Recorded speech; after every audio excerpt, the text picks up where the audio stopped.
दोस्तों आप लोगों को मैं बता दूं कि एक बार फिर से भारतीय जनता पार्टी की सरकार इस भारत देश के अंतर्गत लोकतंत्र पर बुरी तरह से हमला बोला है। दोस्तों आप लोगों को पूरी जानकारी होगी कि नीट पेपर लीक के खिलाफ धर्मेंद्र प्रधान के इस्तीफा को मांग को लेकर तमाम छात्र एवं छात्राएं लगभग काफी दिनों से धरना प्रदर्शन कर रहे थे और आज 21वां दिन होने वाला था।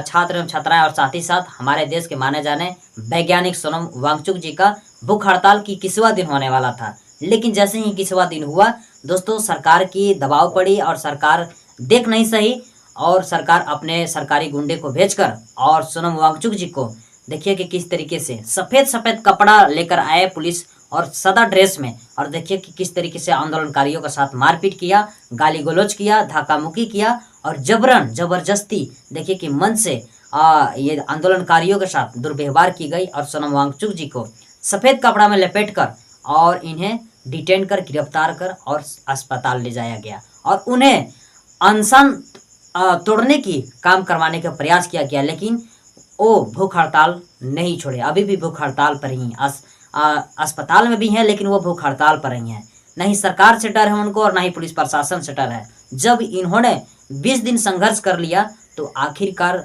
धर्मेंद्र प्रधान को इस्तीफा क्यों नहीं ये दिलवा सकते हैं। धर्मेंद्र प्रधान के इस्तीफा को मांग के लेकर वो लगातार भूख हड़ताल पर लगातार है। दोस्तों आप लोगों को बता दो कि जिस तरीके से सोनम वांगचुक जी का शरीर काम नहीं कर रहा था, उनका बोलचाल बंद थी, धीमी आवाज़ में वो बोलते थे और उनका हालात एकदम गंभीर था, नहीं चल पाते थे और ना ही उनका शरीर काम कर पाता था। लेकिन सोचिए एक आंदोलनकारी के साथ और एक 21वां दिन भूख हड़ताल पर बैठे एक इंसान के साथ, एक 60 वर्षीय व्यक्ति के साथ और एक माने जाने वैज्ञानिक के साथ इस तरीके से दुर्व्यवहार और भेदभाव किया गया। आप समझ सकते हैं कि जब इतने बड़ी वैज्ञानिक जो कि आज इनका उपयोग किया हुआ वस्तु का आज इंडियन आर्मी उपयोग कर रहे हैं, लेकिन ये 2 कौड़ी के सरकारी गुंडे पुलिस आज देखिए किस तरीके से सोनम वांगचुक जी के साथ दुर्व्यवहार किया। आप समझ सकते हैं कि मंच पर ये जैसे ही लेटे हुए थे इनको साथ दुर्व्यवहार किया, घिसटते हुए गाली गलौज की दिया गया, इनके साथ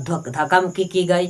अब आप समझ सकते हैं कि जब ये भूख हड़ताल पर थे तो इनके साथ 2-2 व्यक्ति हर समय रहते थे नीचे उतारने के लिए और नीचे चढ़ाने के लिए, और इस भीड़ में न ही इनके नॉर्मल तरीके से बात की गई और न ही नॉर्मल तरीके से धर कर नीचे उतारा गया और गाड़ी में बैठाई गई।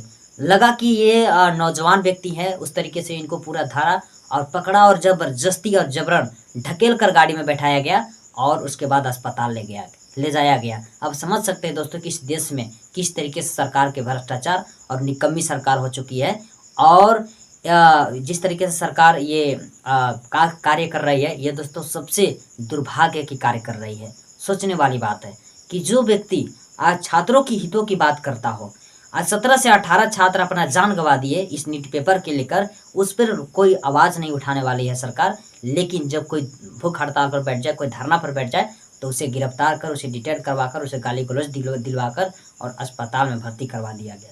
आप समझ सकते हैं क्या इस देश में चल रहा है। सोचने वाली बात है। ऐसे सरकार को तो शर्म आने चाहिए, चुल्लू पानी में डूब कर मर जाना चाहिए। धर्मेंद्र प्रधान के तो लोग इस्तीफा मांग ही रहते, लेकिन अब नरेंद्र मोदी जो इस देश के यशस्वी प्रधानमंत्री हैं, विकसित भारत की बात करते हैं, अब नरेंद्र मोदी का भी इस्तीफा की मांग होगा। आप इतना याद रखिएगा और इतना अंदाज़ा लगा लीजिएगा कि इस भारत देश में अब ज़बरदस्त आंदोलन होने वाला है। पूरे देश से आवाज़ आएगी इनकलाब जिंदाबाद। इतना आप याद रखिएगा। सिर्फ दिल्ली के जंतर मंतर पे ही नहीं, पूरे राज्य में आंदोलन होगा और राजभवन घेराव होगा और साथ ही साथ सरकार को पूरी तरह से जवाब भी दिया जाएगा। आप इतना याद रखिएगा। तो जय भीम, जोहार। फिर मिलते हैं अगले वीडियो में। तब तक आप लोग इजाज़त दीजिए। जय हिंद, जय भारत।